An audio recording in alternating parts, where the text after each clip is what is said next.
El frío de la noche calaba hasta los huesos mientras el ara permanecía de pie, encadenada por las muñecas, en el sótano húmedo de aquel mercado clandestino donde las vidas se tasaban en monedas de plata. Sus ojos, una vez brillantes de esperanza, ahora solo reflejaban el parpadeo de las antorchas que iluminaban los rostros codiciosos de los hombres que pujaban por su juventud y su silencio. El martillo golpeó la madera podrida con un sonido seco cuando un emisario vestido de seda negra ofreció una suma que dejó a los demás postores sumidos en un silencio sepulcral y envidioso. Fue arrastrada por pasillos de piedra hacia un carruaje blindado, sin saber que su destino no era una casa de labor común, sino la imponente fortaleza de los Valerius, la estirpe más temida del imperio. El trayecto duró horas, marcadas únicamente por el traqueteo de las ruedas sobre el empedrado y el latir errático de su corazón, que parecía querer escapar de su pecho antes de llegar al abismo. Al llegar, las puertas de hierro se abrieron como las fauces de una bestia antigua, revelando un jardín de estatuas blancas que parecían observar su desgracia con una indiferencia marmórea y gélida. La gobernanta, una mujer cuya piel parecía pergamino estirado sobre huesos afilados, la recibió con una mirada que despojaba a cualquier ser humano de su dignidad en un solo segundo. Aquí no tienes nombre, solo manos para trabajar y ojos para bajar ante la presencia del amo, sentenció la mujer mientras le entregaba un uniforme de lino áspero que raspaba su piel cansada. El ara fue conducida a las cocinas, donde el vapor y el olor a grasa rancia se mezclaban con los susurros de otras mujeres que habían olvidado el sabor de la libertad hace mucho tiempo. Esa misma noche, mientras limpiaba los restos de un banquete opulento, escuchó por primera vez el nombre de Julian Valerius, el hombre cuyos suspiros dictaban el clima de las guerras fronterizas.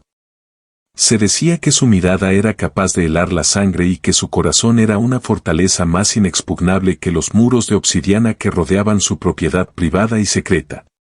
La joven sirvienta intentó ignorar las advertencias, pero el destino tiene una forma cruel de tejer hilos entre los que caminan por el lodo y los que habitan en las alturas. Un error en la entrega de un candelabro la llevó, por un azar maldito, al ala privada del señor, un lugar prohibido para cualquier miembro del personal que no fuera de extrema confianza. Allí, entre sombras y el aroma a sándalo y lluvia, se cruzó con la figura imponente de un hombre que observaba el horizonte desde un balcón bañado por la luz de una luna sangrienta. Julian no se dio la vuelta, pero su voz, profunda y cargada de una autoridad ancestral, hizo que las piernas de el ara flaquearan hasta casi besar el suelo alfombrado. Nadie debería estar aquí a estas horas, a menos que busque algo más que el simple cumplimiento de sus tareas cotidianas, dijo él, provocando un escalofrío que recorrió la columna de la joven. Ella intentó articular una disculpa, pero las palabras se atascaron en su garganta mientras admiraba la elegancia letal de los hombros de aquel hombre que gobernaba el destino de miles. El encuentro fue breve, apenas un suspiro en la eternidad, pero la chispa de una curiosidad prohibida se encendió en los ojos del amo al observar el fuego que aún ardía en la mirada de la sirvienta. Los días siguientes fueron un torbellino de trabajos forzados, donde el ara aprendió a ocultar su belleza bajo capas de ceniza y cansancio, esperando pasar desapercibida ante los ojos del depredador. Sin embargo, Julian Valerius no era un hombre que olvidara fácilmente un rostro que se atrevía a sostenerle la mirada en un mundo lleno de súbditos que solo sabían arrodillarse. Las órdenes comenzaron a cambiar, el ara ya no limpiaba los establos, sino que era requerida para servir el vino en las reuniones privadas donde se decidía el futuro económico de las naciones. En la penumbra de esas salas, ella escuchaba secretos que podrían quemar ciudades enteras, mientras sentía la mirada persistente de Julian quemando su piel a través de la tela del uniforme. Una noche de tormenta, cuando los truenos hacían temblar los cimientos de la mansión, el deseo y la soledad colisionaron en un encuentro que cambiaría el curso de la historia para siempre. No hubo promesas de amor, solo la urgencia de dos almas heridas que se encontraron en la oscuridad, ignorando las barreras de clase que el mundo les había impuesto desde el nacimiento. El ara se retiró a su jergón antes del amanecer, con el sabor del pecado en los labios y la semilla de un secreto que pronto crecería para desafiar el poder absoluto del hombre que ahora era su dueño y su perdición. Las semanas pasaron como una procesión de sombras grises, y Elara comenzó a notar que su cuerpo ya no le pertenecía del todo, sintiendo un cambio sutil pero profundo en su propio ser. El mareo matutino se convirtió en su compañero constante, obligándola a morderse los labios para no revelar su malestar ante la mirada inquisidora de la gobernanta que todo lo veía. El miedo a ser descubierta y arrojada a las calles con el fruto de un encuentro prohibido la mantenía despierta durante las noches, mientras las lágrimas mojaban su almohada de paja. Julian, por su parte, parecía haberse distanciado, sumergido en las intrigas políticas que requerían su presencia en la capital, dejando a Elara en un limbo de incertidumbre y angustia. Ella continuaba con sus labores, cargando cubos de agua que cada día pesaban más, mientras sentía que el secreto en su vientre latía con una fuerza que pronto sería imposible de ocultar. En el mercado del pueblo, donde a veces la enviaban a buscar suministros especiales, las mujeres susurraban sobre la herencia de los Valerius y la falta de un heredero legítimo para la fortuna. Elara escuchaba con el corazón en un puño, sabiendo que lo que llevaba dentro era más que un niño, era una amenaza para los planes de los enemigos de Julian y una moneda de cambio peligrosa. Una tarde, mientras pulía la platería en el gran salón, sintió la primera patada suave, un recordatorio de que la vida reclamaba su espacio a pesar de las circunstancias de su concepción. Se desplomó sobre una silla de terciopelo, olvidando por un momento su posición, justo cuando la puerta se abría para revelar el regreso inesperado del señor de la casa. Julian entró con la capa empapada por la lluvia, deteniéndose en seco al ver a la sirvienta ocupando un lugar que no le correspondía, pero su expresión no fue de ira, sino de una extraña melancolía. Él se acercó lentamente, y por un segundo, Elara pensó que él podría leer la verdad en sus ojos, pero el hombre simplemente le pidió que le preparara un baño caliente sin mediar más palabra. La tensión en la casa aumentó cuando empezaron a circular rumores de que Julian debía contraer matrimonio con una duquesa extranjera para consolidar una alianza militar necesaria para el imperio. Elara sintió un nudo en la garganta al imaginar a su hijo creciendo en las sombras mientras el padre celebraba nupcias de conveniencia en los salones dorados de la corte principal. Fue entonces cuando decidió que no podía quedarse de brazos cruzados, empezando a ahorrar cada moneda que lograba encontrar o recibir por tareas extra, planeando una huida que parecía suicida. Pero el destino es un tejedor caprichoso, y una noche de invierno, la gobernanta entró en su habitación sin llamar, encontrándola con el vientre al descubierto mientras se acariciaba con ternura. El silencio que siguió fue más aterrador que cualquier grito, pues ambas sabían que en esa casa, un embarazo no autorizado de una sirvienta se pagaba con el destierro o algo mucho peor. «¿Sabes de quién es, verdad?», preguntó la mujer con una voz que sorprendentemente no contenía odio, sino una lástima profunda que caló hondo en el alma de Elara. Elara no respondió con palabras, pero su silencio fue la confesión más clara de que el linaje de los Valerius estaba creciendo en el lugar menos esperado por la alta sociedad. La gobernanta, que había servido a la familia por décadas y conocía la soledad de Julian, decidió proteger a la joven en secreto, proporcionándole mantas extra y comida más nutritiva de contrabando. Sin embargo, las paredes tienen oídos en la mansión Valerius, y los espías de los primos ambiciosos de Julian empezaron a notar los cambios en la rutina de la cocina y el ala de los sirvientes. Elara vivía cada hora con el terror de ser delatada, mientras veía desde las ventanas cómo se preparaban los carruajes para la gran fiesta de compromiso que se celebraría en la propiedad. La noche del evento, mientras el champán corría y la música llenaba los pasillos, ella se refugió en el jardín de invierno, buscando el aire fresco que sus pulmones necesitaban desesperadamente. Fue allí donde Julian la encontró de nuevo, escapando de la pomposidad de su propia fiesta, viéndola bajo la luz plateada de la luna que resaltaba su figura ahora innegablemente cambiada. Él se detuvo a pocos pasos, sus ojos bajaron hacia el vientre de Elara y un entendimiento atroz y maravilloso cruzó sus facciones, despojándolo de su máscara de frialdad por primera vez en años. Antes de que él pudiera decir nada, un grito de alarma rasgó el aire. Los enemigos habían aprovechado la distracción de la fiesta para atacar la mansión, obligando a Elara a correr por su vida y la de su hijo. Aquí tienes la continuación de la historia, manteniendo el estilo de frases extensas y dramáticas para los capítulos 3 al 7. Capítulo 3. Fuego en la mansión de invierno. El estruendo de los cristales rotos se mezcló con los gritos de pánico de los invitados vestidos de seda, mientras las sombras de los asaltantes se proyectaban contra las paredes de mármol iluminadas por las llamas que empezaban a devorar las cortinas de terciopelo. Julian, reaccionando con la velocidad de un lobo que ha pasado años esperando el ataque, desenvainó su espada de acero negro y se interpuso entre los atacantes y la aterrorizada Elara, quien protegía su vientre con ambas manos. «Vete a las catacumbas por el pasadizo de la biblioteca», rugió él mientras bloqueaba un golpe mortal destinado a su propio pecho, sus ojos fijos en la mujer que llevaba su sangre sin que el mundo lo supiera todavía. Elara corrió por los pasillos llenos de humo, sintiendo que el aire le quemaba los pulmones y que el peso de su embarazo convertía cada paso en una batalla contra la gravedad y el miedo paralizante que amenazaba con consumirla. Al llegar a la biblioteca, movió el busto de mármol del primer patriarca Valerius, revelando una abertura oscura que olía a tierra húmeda y a siglos de secretos familiares enterrados lejos de la luz del sol.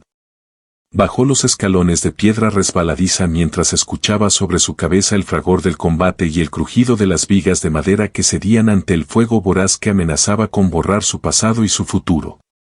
En la oscuridad del túnel, su única guía fue el instinto de supervivencia de una madre que sabe que no solo su vida pende de un hilo, sino la de un heredero que podría cambiar el destino de todo un imperio. Caminó durante lo que parecieron horas, sintiendo las contracciones del miedo en su vientre, hasta que emergió en una cabaña olvidada en los límites del bosque prohibido, lejos del alcance de las llamas y los traidores. Desde la colina, observó con lágrimas en los ojos cómo la gran mansión de los Valerius ardía como una pira funeraria, preguntándose si el hombre que la había tocado con tanta urgencia seguía respirando bajo los escombros. El frío de la noche invernal empezó a entumecer sus extremidades, pero el calor que emanaba de su interior le recordaba que no tenía permiso para rendirse mientras el corazón de su hijo siguiera latiendo con fuerza. Se refugió en el heno seco, envolviéndose en su capa raída, mientras el cielo se teñía de un naranja apocalíptico que marcaba el fin de su vida como una simple sirvienta y el inicio de su existencia como una fugitiva. A la mañana siguiente, el silencio del bosque fue interrumpido por el trote de un caballo exhausto que se acercaba a la cabaña, haciendo que Elara buscara desesperadamente un arma entre los aperos de labranza oxidados. Era la gobernanta, con el rostro tiznado de hollín y las manos quemadas, quien traía consigo una pequeña bolsa de oro y la noticia de que Julian había sobrevivido, aunque el mundo lo creía muerto entre los restos del incendio. «Debes desaparecer, Elara, porque los primos de Julian ya están reclamando sus tierras y no dudarán en eliminar cualquier rastro de su descendencia si sospechan que existes», advirtió la mujer con voz ronca por el humo. Con el corazón dividido entre el alivio y el terror, la joven aceptó el oro y las instrucciones para llegar a un convento remoto en las montañas donde las hermanas del silencio no hacían preguntas sobre el origen de sus huéspedes. El viaje fue una odisea de privaciones, cruzando ríos helados y durmiendo en cuevas, siempre alerta a cualquier sonido que pudiera indicar que los rastreadores de la familia Valerius estaban tras su pista. Su cuerpo, aunque debilitado por la huida, mostraba una resistencia que ella misma desconocía, como si la nobleza de la sangre que gestaba le otorgara una fuerza sobrenatural para resistir las inclemencias del tiempo. En cada pueblo que atravesaba, escuchaba las noticias sobre la tragedia de los Valerius y cómo el imperio se sumía en el caos ahora que el hombre más poderoso había desaparecido de la escena política. Elara se preguntaba si Julian la estaría buscando o si ella no había sido más que un alivio momentáneo en su vida de guerrero, una duda que le dolía más que el cansancio que arrastraba en sus huesos. Finalmente, las agujas de piedra del convento de Santa Lucía aparecieron entre la niebla, prometiendo un refugio temporal donde el tiempo parecía haberse detenido hace milenios bajo el peso de la oración y el aislamiento. Las monjas la recibieron sin una palabra, cubriéndola con mantos de lana gruesa y ofreciéndole un plato de sopa caliente que supo a gloria después de semanas de comer raíces y pan duro. Allí, en una celda austera con una sola ventana que daba al abismo, Elara pasó los últimos meses de su embarazo, rodeada de un silencio que solo era roto por el viento aullador de las cumbres. Empezó a escribir un diario, detallando la verdad sobre el origen de su hijo, por si algún día ella no estaba para contarle quién era su padre y por qué su nacimiento era un evento que podría sacudir los cimientos del mundo. Una noche de luna llena, cuando la nieve bloqueaba todas las salidas del paso de montaña, los dolores del parto finalmente llegaron, reclamando con violencia el inicio de una nueva era para la estirpe proscrita. Sola, con la única ayuda de una anciana monja ciega, Elara dio a luz a un niño de ojos grises como la tormenta, el vivo retrato del hombre que la había comprado como sirvienta pero que le había dado un príncipe sin saberlo. El pequeño Leo creció entre los muros de piedra del convento, ajeno a las guerras que se libraban en las tierras bajas y al nombre que debería haber llevado con orgullo en lugar de su humilde túnica de lino. Desde muy temprano, el niño mostró una inteligencia aguda y un temperamento firme que recordaba a Elara, cada vez que lo miraba, a aquel hombre imponente que había visto por última vez entre las llamas de la traición. Elara trabajaba en los huertos del convento para pagar su estancia, enseñándole a su hijo a leer y escribir con los pocos libros que la biblioteca de las monjas permitía consultar bajo estricta vigilancia. A pesar de su aislamiento, ella nunca dejó de estar alerta, observando los caminos desde la torre más alta, sabiendo que la paz que disfrutaban era un castillo de naipes que cualquier brisa de sospecha podría derribar. Leo solía preguntar por su padre, y ella siempre le contaba historias de un caballero valiente que protegía las fronteras del mundo, ocultando la dolorosa verdad de que su padre era el hombre que muchos consideraban un tirano. El niño poseía una extraña habilidad con la madera, tallando pequeñas figuras de soldados y dragones que mostraban una precisión técnica impropia de su edad y de su educación rústica y monástica. Un día, un grupo de caballeros con el emblema de un halcón plateado llegó al convento buscando refugio tras una escaramuza, y Elara sintió que el pasado volvía a llamar a su puerta con el sonido del metal sobre el suelo. Se cubrió el rostro con el velo de novicia, intentando pasar desapercibida mientras servía el agua a los hombres. Pero sus ojos se abrieron de par en par al reconocer a uno de los oficiales como el antiguo capitán de la guardia de Julian. El capitán observó a Leo, quien practicaba con una espada de madera en el patio, y se quedó helado al ver la postura y el movimiento de cabeza del pequeño, que eran una copia exacta de los de su antiguo señor. Elara intervino rápidamente, llevándose al niño hacia las cocinas, pero supo que la semilla de la duda había sido plantada en la mente de un hombre que aún era leal a la memoria de los Valerius. Esa noche, el capitán la interceptó en el claustro, pidiéndole que se quitara el velo con una voz que temblaba entre la esperanza y la incredulidad ante lo que sus ojos creían haber descubierto.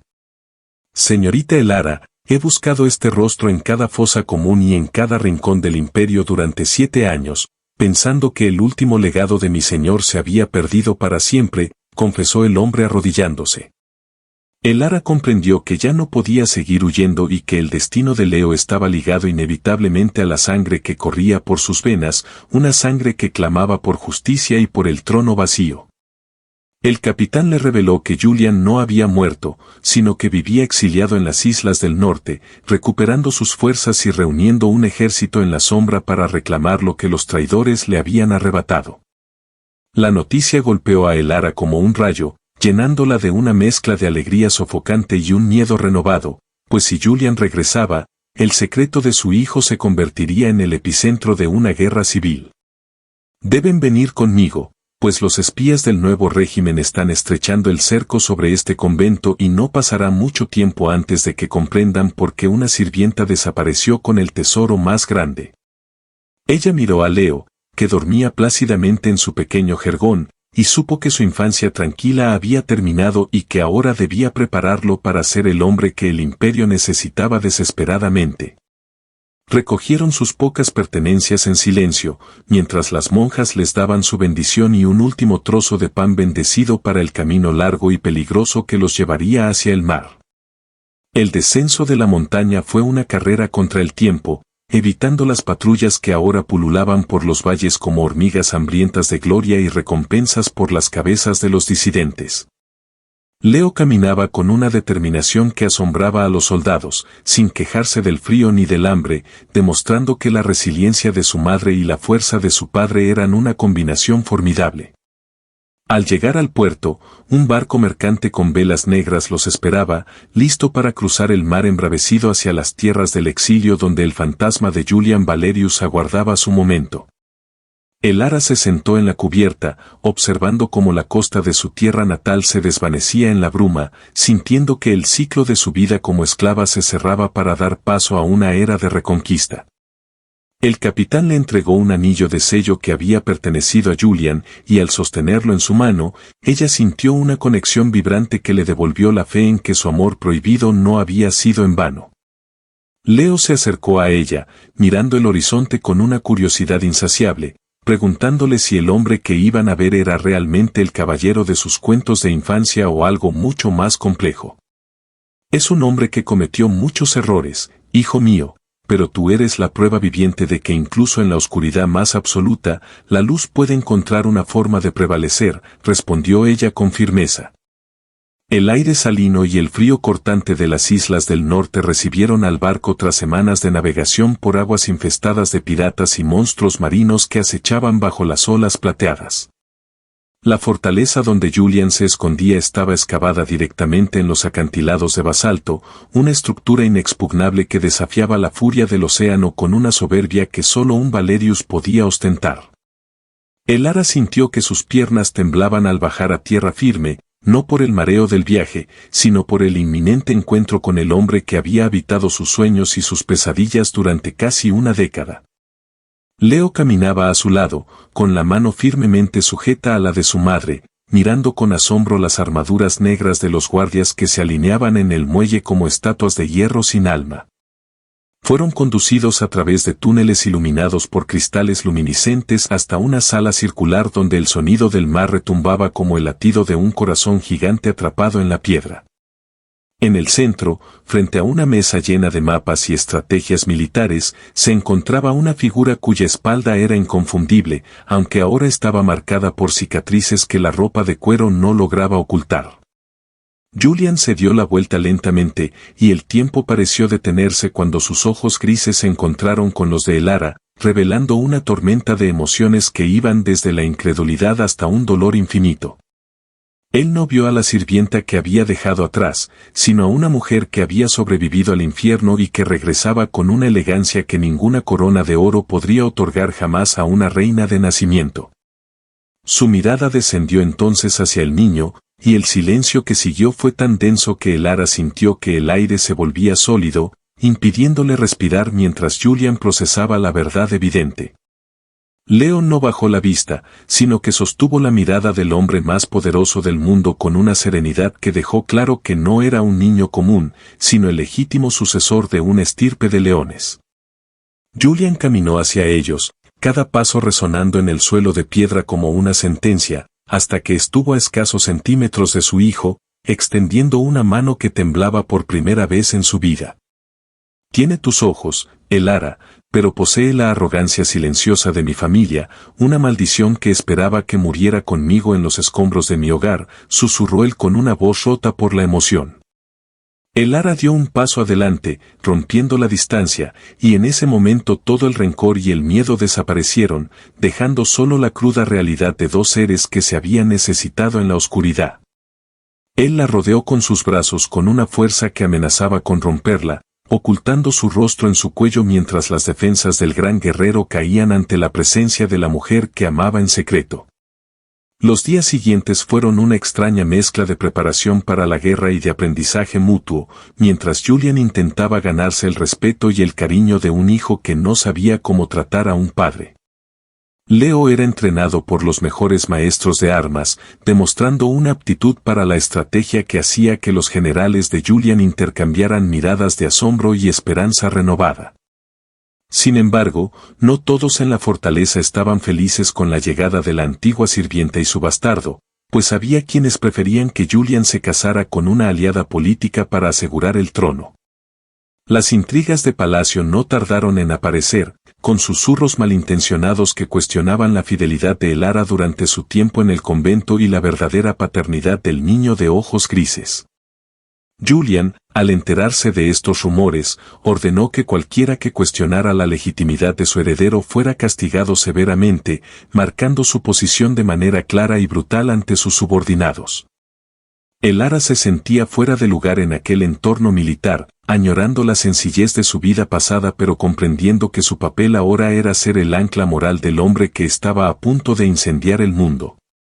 Una noche, mientras observaban las estrellas desde las almenas, Julian le confesó que su plan original era morir en batalla, pero que ahora tenía una razón para sobrevivir y construir un imperio diferente. Tú no eres una sirvienta, Elara, eres la única que vio al hombre detrás del monstruo, y por eso, cuando regresemos, te sentarás a mi lado como la emperatriz de todo lo que la vista alcance. Ella le advirtió que el camino de regreso estaría pavimentado con sangre y que Leo no debería ser expuesto a la crueldad de la guerra tan joven, pero Julian sabía que el niño ya era un objetivo para sus enemigos. Mientras hablaban, un barco mensajero llegó desde el continente con noticias alarmantes. Los traidores habían descubierto su ubicación y estaban enviando una flota para aniquilarlos antes del amanecer. Elara miró a Julian y luego a la habitación donde Leo dormía, sabiendo que la verdadera batalla por la supervivencia y el honor de su familia apenas estaba comenzando en medio de las brumas del norte. El amanecer trajo consigo una línea de velas negras en el horizonte, indicando que el enemigo no escatimaría recursos para borrar del mapa cualquier vestigio del linaje legítimo de los Valerius. Julian organizó la defensa con una precisión matemática,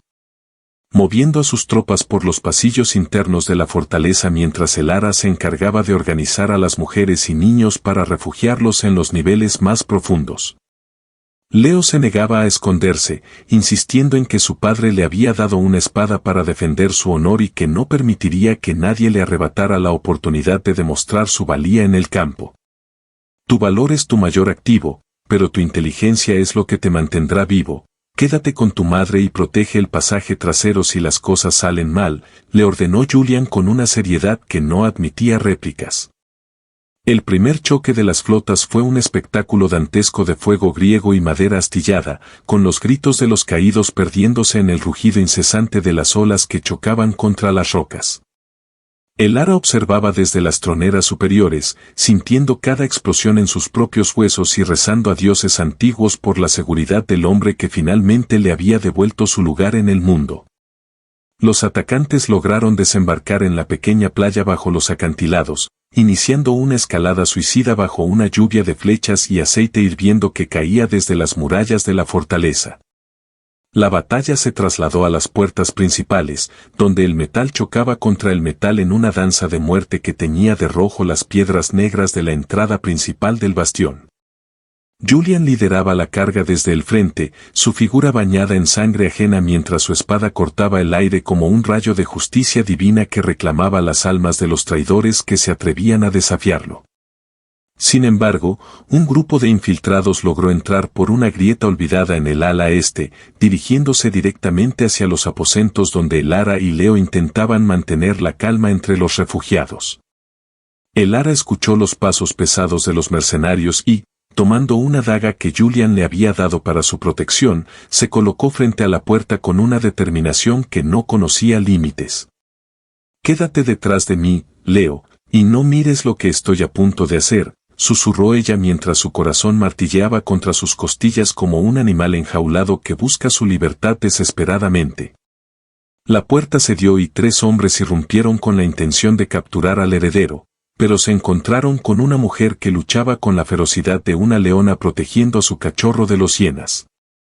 Elara logró herir al primero, pero la superioridad física de los atacantes era evidente, y justo cuando parecía que todo estaba perdido, una sombra pequeña y rápida se lanzó al ataque con una precisión letal. Leo utilizó su entrenamiento para desequilibrar al líder de los mercenarios, permitiendo que Elara asestara un golpe crítico que dejó al hombre fuera de combate en medio de un charco de sangre oscura. Los otros dos atacantes, sorprendidos por la resistencia de una mujer y un niño, dudaron el tiempo suficiente para que la guardia personal de Julian llegara y terminara el trabajo con una eficiencia despiadada. Elara abrazó a su hijo, temblando de alivio, dándose cuenta de que el niño ya no era solo su pequeño Leo, sino un guerrero que entendía el costo del poder y la importancia de la familia.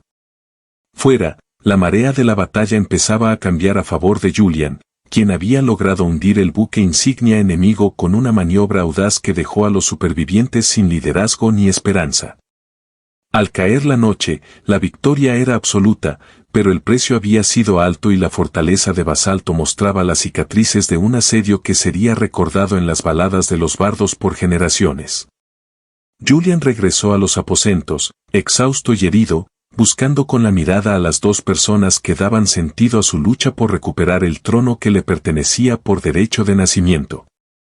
Al ver que estaban a salvo, se desplomó sobre un banco, permitiendo que Elara limpiara sus heridas con la misma ternura con la que solía cuidar de él en los breves momentos de paz que tuvieron en el pasado. Han enviado a sus mejores hombres y han fallado, lo que significa que el miedo ahora reina en el corazón de los usurpadores que se sientan en mi palacio de la capital, dijo él con una sonrisa sombría. La derrota del asedio marcó el inicio de la gran contraofensiva, con los señores de las islas jurando lealtad al heredero legítimo tras ver la valentía del joven Leo durante la defensa de la fortaleza.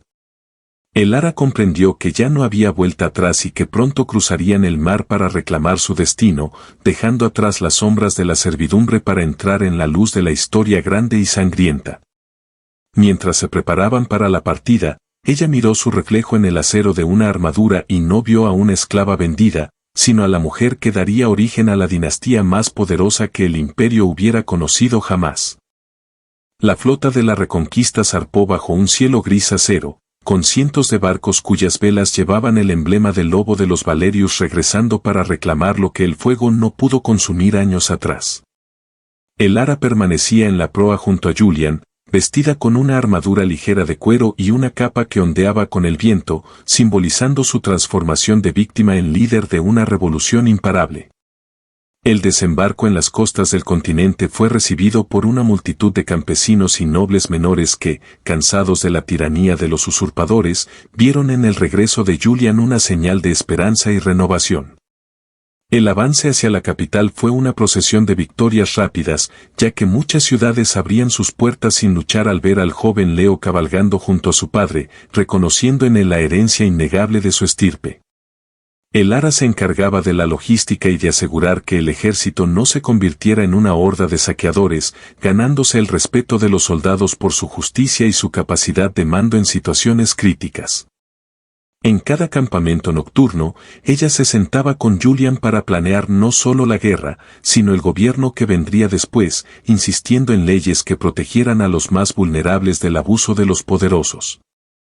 No estamos aquí solo para cambiar a un hombre por otro en el trono, estamos aquí para asegurar que nadie más sea vendido como yo lo fui en el mercado de las sombras, decía ella con una pasión que conmovía a Julian. La resistencia del enemigo se concentraba en la Ciudad Blanca, una fortaleza que se decía inexpugnable y donde los primos de Julian se habían atrincherado con los restos de sus fuerzas leales y desesperadas. El asedio a la capital duró semanas, con duelos de artillería que iluminaban el cielo nocturno y escaramuzas constantes en los túneles subterráneos que Elara recordaba de sus días como sirvienta. Fue ella quien sugirió utilizar los antiguos pasadizos de servicio que solo los criados conocían, permitiendo que un grupo selecto de soldados entrara en el corazón del palacio sin ser detectados por los guardias de élite. La noche del asalto final, Elara insistió en acompañar al grupo de infiltración, conocedora de cada rincón de la cocina y de los sótanos donde una vez trabajó hasta que sus manos sangraron por el cansancio. Mientras Julian lideraba el ataque principal a las puertas, Elara y Leo guiaban a los comandos por las alcantarillas y los pasillos ocultos, moviéndose como fantasmas en la oscuridad que una vez fue su cárcel. Emergieron en el gran salón de banquetes, el mismo lugar donde Elara había sido humillada años atrás, pero esta vez llevaba una espada en la mano y el fuego de la justicia en su mirada inquebrantable. Los usurpadores, sorprendidos en medio de sus excesos, no tuvieron tiempo de reaccionar antes de que los soldados de Julian tomaran el control de las estancias principales, capturando a los traidores uno a uno. Elara se encontró cara a cara con el hombre que la había comprado originalmente, un noble decadente que ahora temblaba de miedo ante la mujer que una vez consideró de su propiedad personal y absoluta. El mundo ha cambiado, mi señor, y hoy las deudas del pasado se pagan con la moneda de la verdad y el peso de la corona que nunca supieron llevar con dignidad, sentenció ella antes de entregarlo a la guardia. En el patio principal, Julian derribó las puertas y se reunió con su familia, su armadura abollada y su rostro cubierto de polvo, pero con una expresión de triunfo que iluminaba toda la ciudad blanca. El pueblo salió a las calles, aclamando el nombre de los Valerius, mientras las campanas de la catedral repicaban anunciando el fin de la guerra civil y el inicio de una nueva era de paz y prosperidad. Julian se dirigió al trono, pero antes de sentarse, llamó a Elara ante la mirada atónita de la nobleza sobreviviente que aún no comprendía la importancia de la mujer que estaba a su lado. Tomó su mano y la llevó hasta el estrado, declarando ante todos que ella no solo era la madre de su heredero, sino la arquitecta de su victoria y la futura soberana del imperio recién recuperado. Que se sepa hoy que el poder no reside solo en la sangre, sino en la voluntad de aquellos que, habiendo conocido el barro, se atreven a tocar las estrellas con sus propias manos, proclamó Julian con voz atronadora. Leo fue presentado como el príncipe heredero, y el rugido de la multitud confirmó que la legitimidad de su nacimiento ya no era un secreto vergonzoso, sino el pilar de la nueva estabilidad nacional. Esa noche, mientras la ciudad celebraba, Elara regresó por un momento a las cocinas donde comenzó su historia, tocando las paredes de piedra y recordando a la joven asustada que una vez fue allí. Comprendió que su viaje de sirvienta a emperatriz no era solo un cuento de hadas, sino un testimonio del poder del amor y de la resistencia humana frente a la injusticia más abyecta y cruel. Se retiró a sus nuevos aposentos, sabiendo que mañana empezaría el trabajo más difícil de todos, gobernar con sabiduría y recordar siempre el sabor del pan duro para que nadie más en su reino tuviera que pasar hambre. La coronación no fue solo un acto de pompa y protocolo, sino un despliegue de poder destinado a silenciar a los últimos focos de resistencia que aún dudaban de la legitimidad de una antigua sirvienta en el trono. Elara caminó por la nave central de la Catedral de Santa Sofía, sintiendo el peso de un vestido bordado con hilos de oro que pesaba casi tanto como las responsabilidades que ahora caían sobre sus hombros. Julian la esperaba en el altar, vistiendo la armadura de gala de los Valerius, con una mirada que combinaba la ferocidad del guerrero que recuperó su reino y la devoción del hombre que encontró su norte en ella. Cuando el sumo sacerdote colocó la diadema de zafiro sobre su frente, un silencio sepulcral recorrió el recinto, roto únicamente por el suspiro colectivo de una nobleza que debía aprender a inclinarse ante ella. Leo, de pie a la derecha de su padre, lucía una pequeña capa de armiño, observando la ceremonia con una seriedad impropia de su edad, consciente de que cada gesto suyo sería analizado por la historia. Hoy no coronamos solo a una reina, sino a la justicia que fue ignorada y a la lealtad que sobrevivió a las cenizas, proclamó Julian, su voz resonando en las bóvedas de piedra con una autoridad incuestionable. Las celebraciones duraron 7 días. Pero tras las cortinas de terciopelo de los salones reales, Elara comenzó a descubrir que gobernar era una batalla mucho más sutil y peligrosa que la guerra abierta. Los antiguos aliados de los usurpadores intentaban ahora ganarse su favor con regalos costosos y halagos venenosos, buscando cualquier grieta en su carácter para manipular las decisiones del nuevo consejo. Elara, sin embargo, utilizaba su experiencia en las sombras para detectar las mentiras antes de que fueran pronunciadas, recordando los rostros de quienes la despreciaron cuando ella solo era una sombra en la cocina. Estableció un sistema de audiencias abiertas donde los ciudadanos más humildes podían presentar sus quejas directamente ante el trono, rompiendo siglos de aislamiento entre la corona y el pueblo llano. Esta medida enfureció a los aristócratas, quienes veían cómo sus privilegios se erosionaban bajo la mirada implacable de una mujer que conocía el precio real de cada hogaza de pan en el mercado. Julian la apoyaba en cada decreto, aunque a veces sus instintos de soldado chocaban con el deseo de Elara de buscar soluciones diplomáticas en lugar de recurrir al acero para resolver las disputas internas. Una noche, mientras revisaban los libros de impuestos del imperio, descubrieron una red de corrupción que desviaba fondos destinados a los orfanatos hacia las arcas de un duque que se decía leal. Elara no dudó y, escoltada por la Guardia Real, se presentó en la mansión del noble al amanecer, confiscando sus bienes y redistribuyéndolos entre aquellos que habían sufrido las consecuencias de su codicia. Este acto le ganó el apodo de la Reina de Hierro y Terciopelo, una mujer capaz de la mayor ternura pero poseedora de una mano firme que no temblaba ante la traición de los poderosos. Leo, por su parte, comenzó a asistir a las lecciones de estrategia política, donde Elara le enseñaba que el verdadero poder no reside en el miedo, sino en el respeto ganado a través de la integridad y el trabajo. Sin embargo, la felicidad de la familia real se vio empañada por la aparición de una enfermedad misteriosa que empezó a azotar los barrios bajos de la capital, amenazando con desestabilizar la frágil paz alcanzada. Algunos enemigos del régimen comenzaron a difundir el rumor de que la peste era un castigo divino por haber permitido que una mujer comprada ocupara el lugar destinado a la nobleza de sangre pura.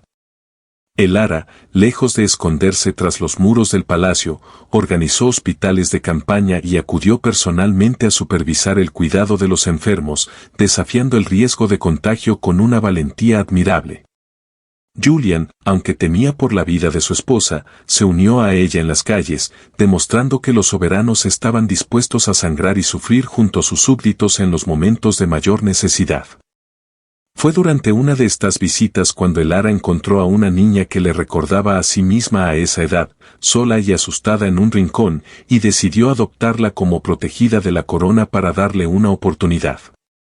La investigación médica, financiada personalmente por Elara, descubrió que el origen del mal estaba en los pozos contaminados por saboteadores que buscaban derrocar a Julian mediante el caos biológico y social. La captura de los culpables reveló una conspiración que cruzaba las fronteras, involucrando a potencias extranjeras que veían con temor el resurgimiento de un imperio unido bajo la dirección de los Valerius. Con la peste bajo control y los traidores ejecutados, la figura de Elara se agigantó, convirtiéndose en el símbolo de una nueva era donde el mérito valía más que los títulos, rindiendo cuentas ante la historia.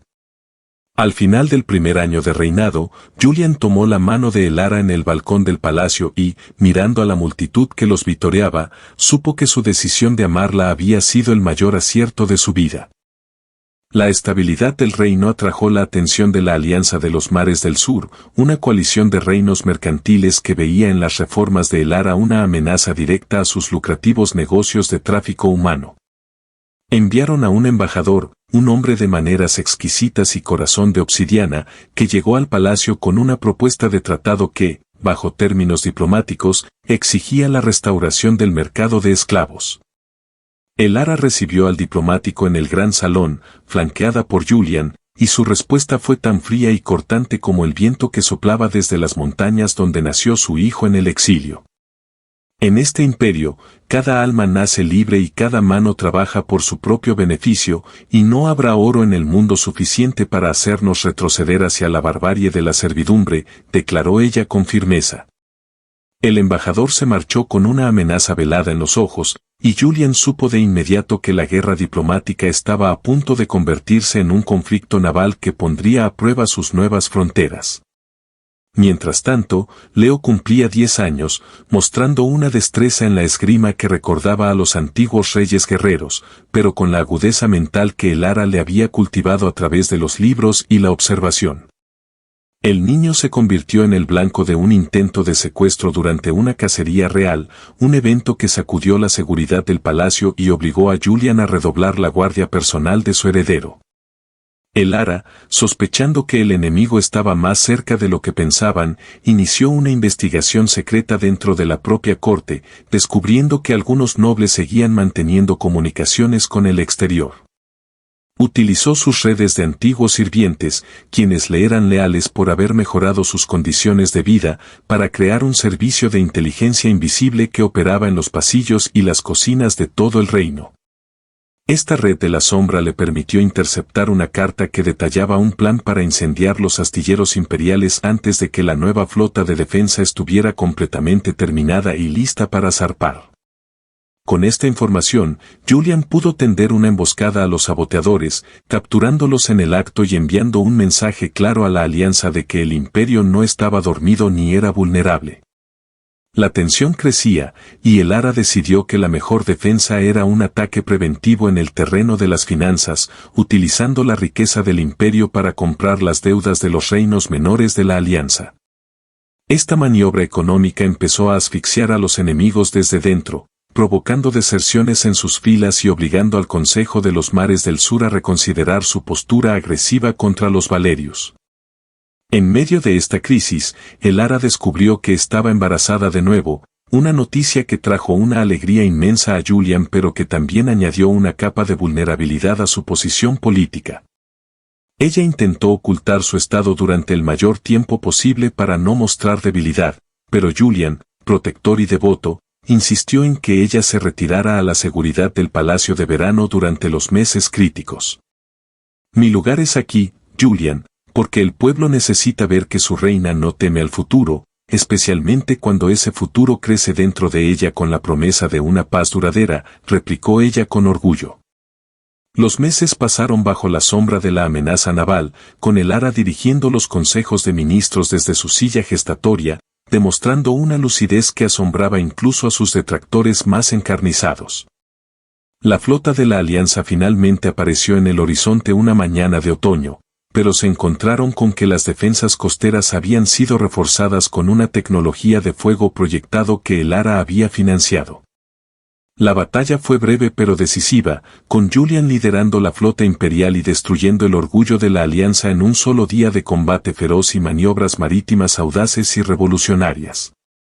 Tras la victoria, los líderes de los mares del sur se vieron obligados a firmar la paz de la reina, un tratado que abolía el comercio de seres humanos en toda la región bajo pena de intervención militar inmediata. El Ara dio a luz a una niña, a la que llamaron Marina en honor a la victoria naval, consolidando la línea sucesoria y asegurando que el legado de justicia de su madre continuara por generaciones. Leo recibió a su hermana con una ternura que conmovió a toda la corte, prometiendo ante sus padres que él sería el primer defensor de la libertad que ella representaba para el nuevo mundo que nacía. Sin embargo, en las sombras del continente lejano, una antigua orden de asesinos que servía a los dioses de la guerra comenzó a fijar su mirada en la familia que se atrevió a desafiar el orden establecido. El Ara, sintiendo un cambio en las corrientes del destino, supo que el descanso sería corto y que la verdadera prueba de su reinado llegaría cuando las sombras del pasado reclamaran su deuda de sangre. Se sentó en el jardín con sus hijos y su esposo, disfrutando de un sol que parecía eterno, sin saber que los hilos de una nueva tragedia se estaban tejiendo en el corazón de la oscuridad más profunda.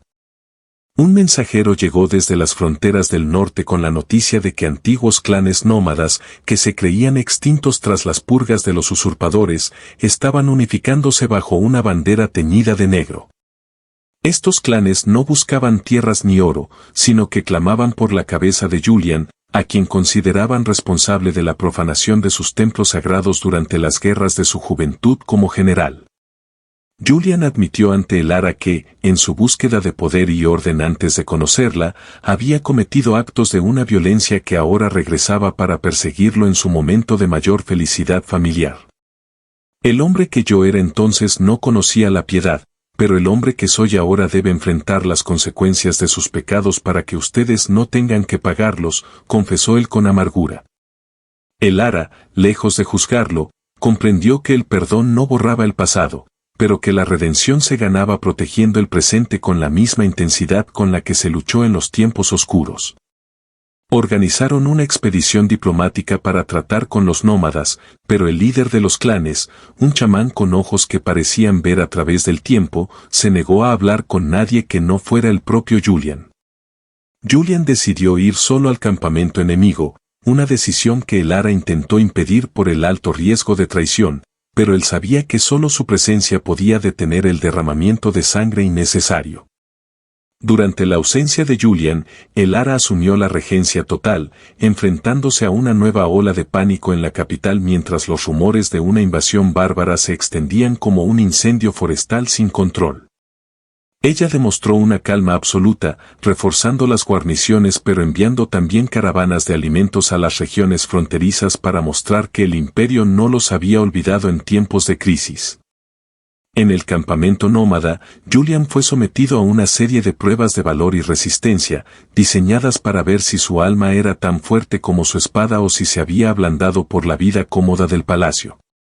Superó cada desafío con una humildad que sorprendió a los clanes, quienes esperaban encontrarse con el tirano arrogante de sus leyendas y no con un hombre que cargaba con el peso de la responsabilidad.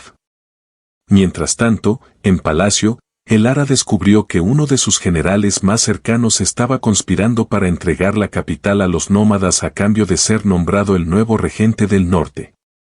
Utilizando su red de la sombra, capturó al traidor en una cena privada, obligándolo a confesar sus planes antes de que pudiera enviar la señal de ataque a las tropas que esperaban en las afueras. La noticia de la traición interna hizo que el pueblo se uniera más estrechamente a Elara, reconociendo en ella la única columna que mantenía el orden mientras el emperador luchaba por la paz en las fronteras.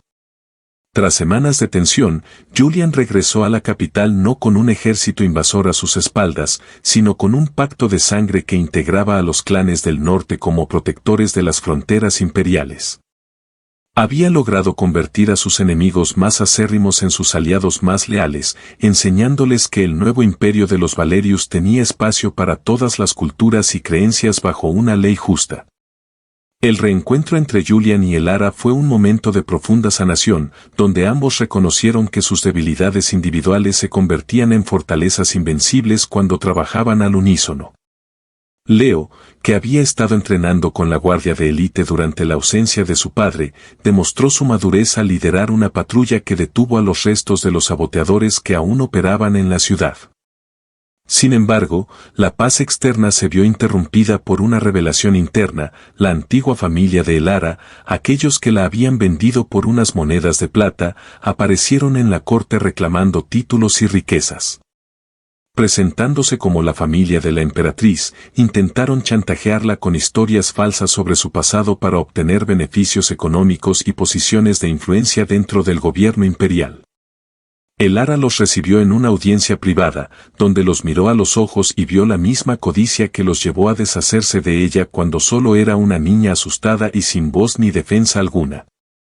En lugar de darles el oro que buscaban, les recordó que su verdadera familia era la que ella había construido con Julian y el pueblo que la amaba por sus acciones y no por su linaje inventado por la conveniencia.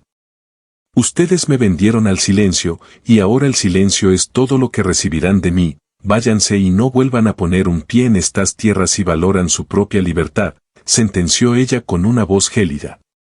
Este acto de justicia personal cerró el último capítulo de su antigua vida, permitiéndole abrazar su papel como emperatriz sin las cadenas del pasado que todavía intentaban retenerla en la miseria. Julian la abrazó esa noche bajo la luz de la luna, agradecido de que ella hubiera encontrado la fuerza para perdonarse a sí misma por un destino que nunca fue su culpa, mientras el imperio prosperaba bajo su guía común. Un periodo de abundancia sin precedentes siguió a la integración de los clanes del norte, pero la prosperidad trajo consigo una nueva clase de envidia entre las naciones vecinas que veían con recelo el éxito de los Valerius. Un grupo de intelectuales y filósofos, financiados por reinos rivales, comenzó a publicar panfletos que cuestionaban la estructura misma de la monarquía, abogando por un sistema donde la nobleza no tuviera lugar. Elara, que siempre había defendido los derechos del pueblo, se encontró en una posición difícil: apoyar la libertad de expresión o proteger la estabilidad que tanto le había costado construir al imperio. Si les prohibimos hablar, les damos la razón. Si los dejamos hablar, corremos el riesgo de que sus palabras incendien lo que hemos construido con sangre y sudor, razonó ella ante un consejo dividido y temeroso. Decidió invitar a los líderes del movimiento a un debate público en el foro de la capital, permitiendo que la razón y la evidencia fueran las únicas armas utilizadas en la confrontación ideológica y política. Durante el debate, Elara demostró que la corona no era un privilegio de nacimiento para ella, sino un servicio de por vida, exponiendo todas las reformas sociales que habían beneficiado directamente a los ciudadanos. Su elocuencia y sinceridad desarmaron a muchos de los críticos, pero el sector más radical del movimiento, manejado por espías extranjeros, decidió pasar de las palabras a la acción directa y violenta. Organizaron una serie de atentados contra los mercados y los graneros imperiales, intentando crear una escasez artificial que hiciera que el pueblo se volviera contra sus soberanos en busca de sustento. Julian, con su instinto táctico, descubrió que los suministros de grano no estaban siendo quemados, sino desviados a almacenes secretos bajo la ciudad para ser vendidos a precios exorbitantes por los propios conspiradores. Elara lideró la redada en los almacenes clandestinos, recuperando el alimento y distribuyéndolo gratuitamente, lo que causó que la popularidad de los revolucionarios pagados cayera por los suelos en un solo día. El líder del movimiento radical resultó ser un antiguo consejero del usurpador que había sobrevivido a las purgas iniciales y buscaba venganza bajo la apariencia de un reformador social y democrático. La captura de este hombre reveló un complot para asesinar a Leo durante su ceremonia de mayoría de edad, un evento que estaba previsto para celebrarse con grandes fiestas en todo el imperio unificado. Elara se sintió agotada por la constante necesidad de vigilar su espalda, pero el amor por sus hijos le daba la energía necesaria para seguir adelante a pesar del cansancio físico y mental que acumulaba. Leo, ahora un joven apuesto y valiente de 15 años, empezó a tomar más responsabilidades, liderando proyectos de reconstrucción en las provincias más lejanas y ganándose el afecto de los veteranos de guerra. La hija menor, Marina, mostraba un talento excepcional para la música y la diplomacia, convirtiéndose en el rayo de sol de un palacio que a menudo estaba sumido en las grises preocupaciones del Estado. Una tarde, mientras la familia descansaba en los jardines, Julian se desmayó repentinamente, víctima de una antigua herida de guerra que nunca había sanado completamente y que ahora presentaba una infección interna grave.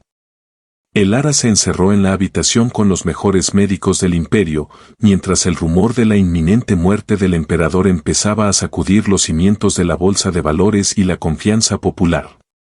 Fueron días de una agonía silenciosa, donde Elara apenas dormía, sosteniendo la mano de Julian y susurrándole palabras de aliento mientras se luchaba contra la fiebre que amenazaba con llevárselo para siempre.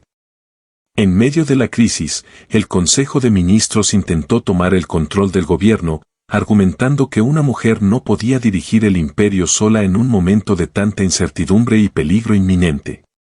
Elara salió de la habitación real con los ojos rojos pero la mirada firme, presentándose ante el consejo con el sello imperial en la mano y recordando a todos que ella era la emperatriz por derecho propio y no solo por matrimonio. El emperador vive, y mientras su corazón lata, mis órdenes son las suyas, y si el destino dispone lo contrario, yo seguiré aquí para asegurar que su legado no sea devorado por hienas disfrazadas de ministros. Su determinación frenó el intento de golpe de estado administrativo, y milagrosamente, Julian comenzó a recuperarse gracias a un antídoto traído por los clanes del norte, quienes se sentían en deuda con él. La recuperación de Julian fue lenta, lo que permitió que Leo asumiera el papel de regente bajo la tutoría de Elara, preparándolo finalmente para el peso de la corona que un día heredaría por su propia valía. Al final de este capítulo de sus vidas, Julian y Elara se dieron cuenta de que el imperio ya no dependía de una sola persona, sino de la estructura de justicia y equidad que habían sembrado juntos. Se sentaron frente al fuego en sus aposentos privados, sabiendo que habían superado una de las pruebas más duras y que su unión era la piedra angular sobre la que descansaba el futuro de millones de almas. Con Julian recuperado y Leo ejerciendo sus funciones con sabiduría, el imperio entró en lo que los historiadores llamarían la Edad de Oro de los Valerius, un tiempo de paz interna y florecimiento cultural sin igual. Elara se dedicó a reformar el sistema educativo, construyendo escuelas en cada aldea para que ningún niño tuviera que crecer en la ignorancia o ser vulnerable a la explotación por falta de conocimientos. Julian se centró en la creación de una guardia fronteriza permanente que no solo servía para la guerra, sino para la protección de las caravanas comerciales y la ayuda en desastres naturales en todo el territorio. Leo viajó a los reinos vecinos en misiones de paz, estableciendo alianzas que no se basaban en el miedo al poder militar de su padre, sino en el beneficio mutuo y el intercambio cultural y tecnológico. Marina, por su parte, fundó la Gran Academia de las Artes en la capital, atrayendo a mentes brillantes de todo el mundo conocido y convirtiendo al imperio en el faro de la civilización y el pensamiento libre. Sin embargo, una carta anónima llegó a manos de Elara, revelando la existencia de un testamento oculto del antiguo emperador que ponía en duda la legalidad de la subasta donde ella fue vendida originalmente. Al investigar, Elara descubrió que ella no era una plebeya de origen humilde, sino la hija de un noble caído en desgracia que había sido traicionado por los mismos hombres que luego usurparon el trono de los Valerius. Esta revelación significaba que su unión con Julian no solo era un acto de amor, sino la unión de dos linajes que habían sido víctimas de la misma conspiración de poder y codicia hace décadas. Elara sintió una mezcla de alivio y tristeza al saber que su familia original no la había abandonado por elección, sino que habían sido asesinados para borrar cualquier rastro de su herencia y derechos legítimos. Julian ordenó una investigación exhaustiva para encontrar el lugar de descanso de los padres de Elara, permitiéndole finalmente cerrar el círculo de su identidad y honrar la memoria de quienes le dieron la vida. Se erigió un monumento en la plaza central dedicado a las víctimas de la tiranía, con el nombre de los padres de Elara encabezando la lista de aquellos que soñaron con un mundo más justo antes de tiempo. La noticia de su origen noble, lejos de alejarla del pueblo, la acercó más a ellos, ya que demostraba que cualquiera podía caer en la miseria y que la verdadera nobleza reside en cómo uno se levanta del barro.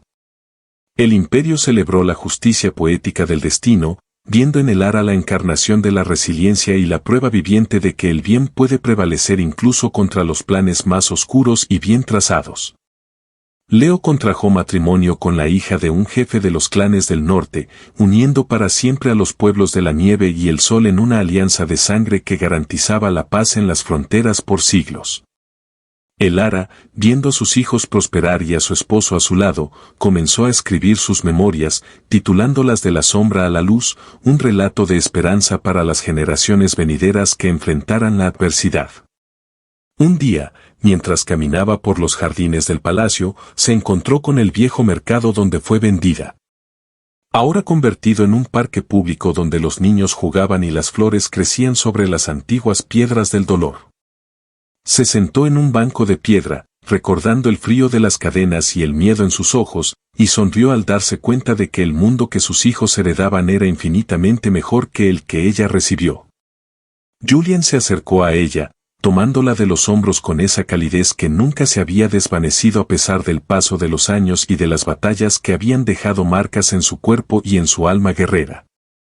Lo logramos, Elara. El niño que nació en una celda de piedra ahora es el príncipe de un imperio que no conoce esclavos y que valora la libertad por encima de todas las riquezas de la tierra, susurró él. Ella apoyó la cabeza en su pecho, escuchando el latido firme de un corazón que una vez fue de hielo y que ella había logrado encender con la chispa de un amor que desafió todas las leyes de los hombres. La historia de la sirvienta cuyo hijo era del hombre más poderoso se convirtió en una leyenda que se contaba en las noches de invierno, inspirando a millones a no rendirse nunca ante la opresión o el infortunio. Elara sabía que los desafíos nunca terminarían del todo, pero se sentía preparada para enfrentar cualquier tormenta mientras tuviera a su familia unida y el apoyo de un pueblo que la veía como su verdadera madre. El sol comenzó a ponerse sobre la ciudad blanca, tiñendo las torres de mármol de un dorado intenso que parecía reflejar la gloria de un reinado construido sobre la verdad y el perdón mutuo entre soberanos. Leo y Marina se unieron a ellos en el jardín, riendo mientras planeaban el futuro, ajenos a las sombras que una vez intentaron devorar a su madre y que ahora solo eran ecos lejanos en el viento de la tarde. En ese momento de paz perfecta, Elara cerró los ojos, agradecida por cada paso del camino, por cada lágrima y por cada batalla. Pues todo ello la había llevado a los brazos del hombre que amaba y al trono que salvó a su pueblo. A pesar de los años de prosperidad en las profundidades de las provincias del sur, un grupo de antiguos terratenientes que se enriquecieron con la trata de esclavos comenzó a reunirse en secreto bajo el estandarte de la Orden del Lirio Negro. Estos hombres, resentidos por haber perdido sus privilegios y sus fortunas debido a las leyes abolicionistas de Elara, conspiraban para sembrar el caos mediante el sabotaje de las rutas comerciales que unían el imperio con el mar.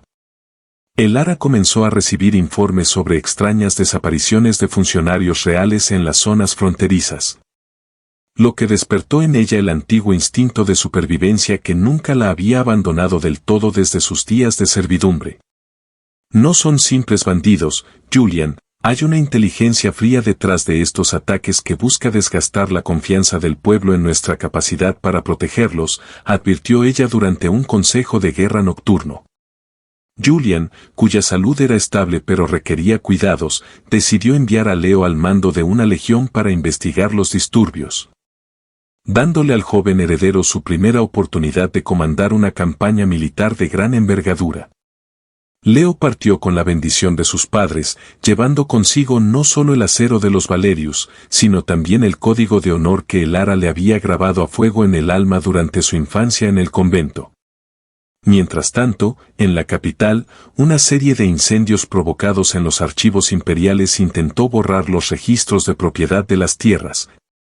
buscando devolver el poder a los antiguos señores feudales mediante el caos legal.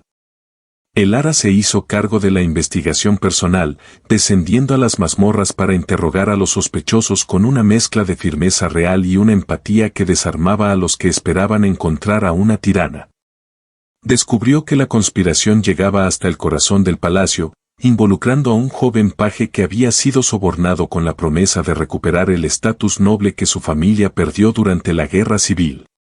La reina de hierro y terciopelo no ejecutó al joven, sino que lo utilizó como doble agente para filtrar información falsa a la Orden del Lirio Negro, tendiéndoles una trampa que los obligaría a rebelarse por completo.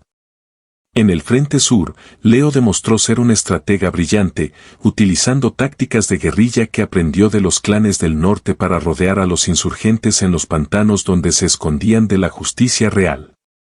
La batalla final contra la Orden fue breve pero sangrienta, y Leo regresó triunfante con los cabecillas encadenados, demostrando al imperio que el futuro de la dinastía estaba en manos capaces y valientes. Sin embargo, la victoria tuvo un costo personal, ya que Leo resultó herido por una flecha envenenada, sumiendo a Elara en una angustia que le recordó los días oscuros en los que Julian luchaba por su vida tras la Gran Peste. Marina, utilizando sus conocimientos de botánica y medicina aprendidos en la Gran Academia, trabajó día y noche para sintetizar un antídoto a partir de plantas raras que solo crecían en los acantilados de la fortaleza de basalto. El éxito de Marina salvó la vida de su hermano y consolidó su posición como una de las mentes más brillantes del imperio, ganándose el respeto de los científicos y del pueblo que la veía como una sanadora real. Con la Orden del Lirio Negro desmantelada,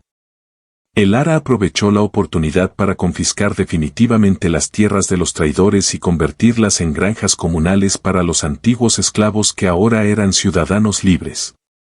Julian, orgulloso de sus hijos, comenzó a delegar más funciones administrativas en Elara, reconociendo que su visión humanista era lo que realmente mantenía unido al imperio más allá de la fuerza de las armas.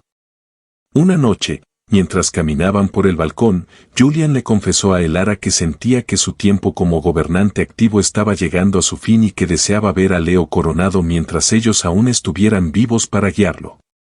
Hemos construido los cimientos, pero es el turno de ellos de levantar las paredes de este nuevo mundo. Nosotros merecemos descansar a la sombra de los árboles que plantamos con tanto esfuerzo, dijo él.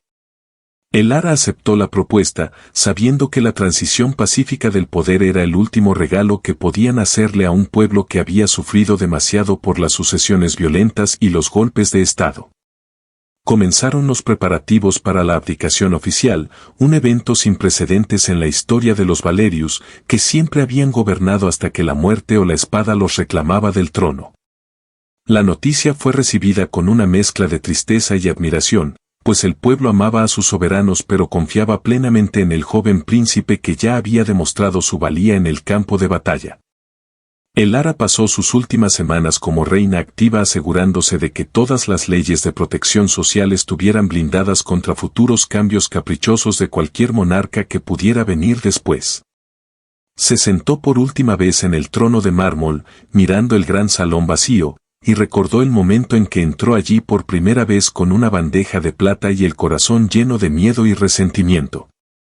Se levantó con la frente en alto, dejando la corona sobre el cojín de terciopelo, lista para abrazar su nueva vida como la gran matriarca de un imperio que ella misma ayudó a redimir del abismo del pasado. El día de la coronación de Leo, la capital se vistió de azul y plata, los colores de la nueva era, y miles de personas de todos los rincones del imperio acudieron para presenciar el nacimiento de un nuevo capítulo. Julian y Elara se situaron a los lados del altar, ya no como los protagonistas, sino como los pilares que sostenían la ascensión del joven que una vez fue un secreto oculto en un convento de montaña. Cuando Leo tomó el juramento, prometiendo proteger la libertad de cada ciudadano por encima de su propia vida, Elara sintió que su misión en la tierra finalmente se había cumplido de manera absoluta y gloriosa. La transición fue fluida, y la pareja real se retiró a la pequeña cabaña reformada en los límites del bosque prohibido, el mismo lugar donde Elara se refugió la noche del incendio que cambió su vida. Allí, lejos de la pompa y el ruido de la corte, redescubrieron la sencillez de su amor, cultivando un jardín y paseando por los senderos mientras compartían recuerdos de sus luchas y sus escasos momentos de paz. Julian recuperó su vitalidad en el aire puro del campo, dedicándose a tallar madera con la misma precisión que Leo mostraba de niño, creando figuras que contaba historias de héroes y de sirvientas valientes. Elara continuó escribiendo sus memorias, que ahora eran leídas en todas las escuelas del imperio como una lección de que el destino no está escrito en la sangre, sino en las acciones y en la voluntad de cada ser. Recibían visitas frecuentes de sus hijos. Leo buscaba el consejo estratégico de su padre, mientras que Marina compartía con su madre los avances científicos y artísticos que florecían bajo su protección constante. El imperio prosperaba bajo el mando de Leo, quien mantenía la paz mediante la diplomacia comercial y la justicia social, evitando los errores de arrogancia que casi destruyen a su estirpe en el pasado lejano. Sin embargo, el tiempo, ese enemigo implacable que no perdona ni a reyes ni a esclavos, comenzó a pasar factura a Julian, cuya antigua herida volvió a molestarle con la llegada de un invierno especialmente crudo. Elara lo cuidó con la misma devoción con la que una vez pulió la plata de su casa, transformando su dolor en una ternura que hacía que cada día juntos fuera un tesoro invaluable frente a la eternidad. No llores, Elara. Me diste una vida que un hombre como yo no merecía, y me diste un hijo que es mejor que cualquier sueño de gloria que pude haber tenido en mis años de guerrero, le dijo él una tarde. Julian falleció pacíficamente una noche de luna llena, con su mano entrelazada con la de la mujer que lo compró con su amor y lo salvó de su propia oscuridad con su luz inquebrantable y pura. El imperio guardó luto durante un mes, y su cuerpo fue enterrado no en la cripta real, sino bajo un gran roble en el jardín de su cabaña, tal como él mismo había pedido expresamente en sus últimos deseos.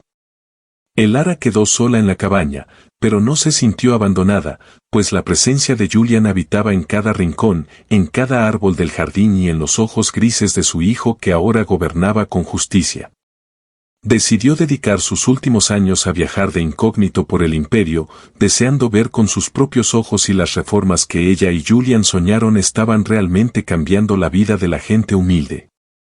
Viajando como una anciana común, se sentaba en las plazas y escuchaba las historias de los campesinos, quienes hablaban de la emperatriz de los pobres como si fuera una figura mítica enviada por los mismos dioses.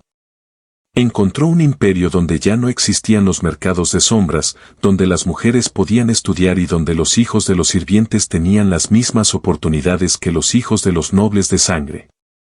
En un pequeño pueblo pesquero, ayudó a una joven sirvienta a escapar de un patrón abusivo, recordándole que ella tenía el poder de cambiar su historia si se atrevía a dar el primer paso hacia su propia libertad. Al regresar a la capital para el nacimiento de su primer nieto, fue recibida con una alegría desbordante, pues aunque ya no llevaba la corona, seguía siendo el corazón espiritual de toda la nación de los Valerius. Leo presentó a su hijo ante ella, y Elara, al sostener al pequeño en sus brazos, vio la misma mirada de fuego que ella tenía cuando fue vendida y la misma determinación que Julian mostró en la batalla.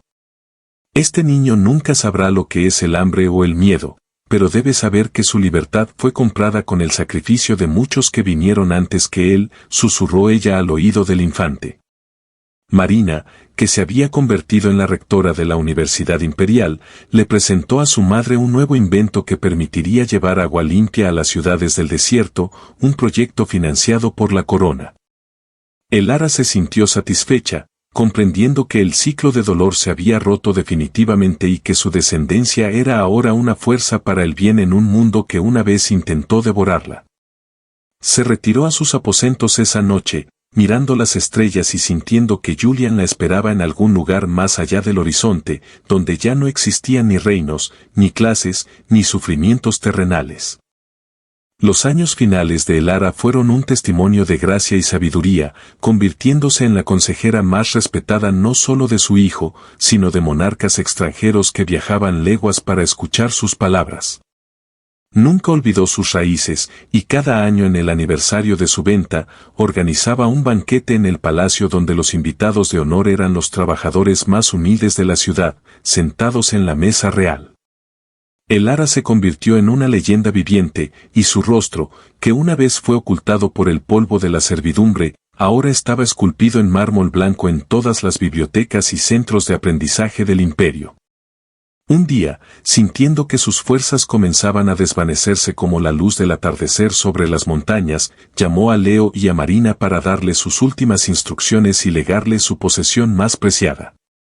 Les entregó el diario que escribió en el convento, aquel que contenía la verdad de sus días más difíciles y la prueba de que el amor es la fuerza más poderosa y transformadora que existe en el universo. Prométenme que nunca olvidarán que el poder es una carga que se lleva para servir, no un privilegio para ser servido, y que la verdadera nobleza se encuentra en el carácter, no en los títulos heredados, les pidió. Sus hijos, con lágrimas en los ojos, juraron mantener vivo su legado de justicia, asegurando que el imperio de los Valerius seguiría siendo un refugio para los oprimidos y una luz para los que buscan la verdad. Elara pidió ser llevada a la cabaña del bosque por última vez, deseando pasar sus últimos momentos en el lugar donde conoció la libertad real junto al hombre que cambió su destino para siempre. Mientras descansaba en su sillón frente al jardín, vio una mariposa de alas azules posarse sobre el roble donde descansaba Julian, y sintió una paz inmensa que recorrió cada fibra de su ser cansado. Recordó el rostro de su madre, el frío de las cadenas, el calor de las sábanas de seda en la mansión, el llanto de su hijo recién nacido y la mirada de Julian cuando la vio por primera vez bajo la luna sangrienta. Comprendió que cada dolor fue necesario para forjar la mujer en la que se convirtió, y que su historia era la prueba de que incluso desde la posición más baja, se puede alcanzar la cima de la humanidad. El sol comenzó a ponerse tras las montañas, tiñendo el cielo de tonos púrpuras y dorados que parecían una capa imperial extendida sobre el mundo que ella había ayudado a sanar con su propio corazón. Elara cerró los ojos por última vez con una sonrisa en los labios, dejando este mundo con la tranquilidad de quien ha luchado la buena batalla y ha terminado la carrera con honor y con una integridad absoluta.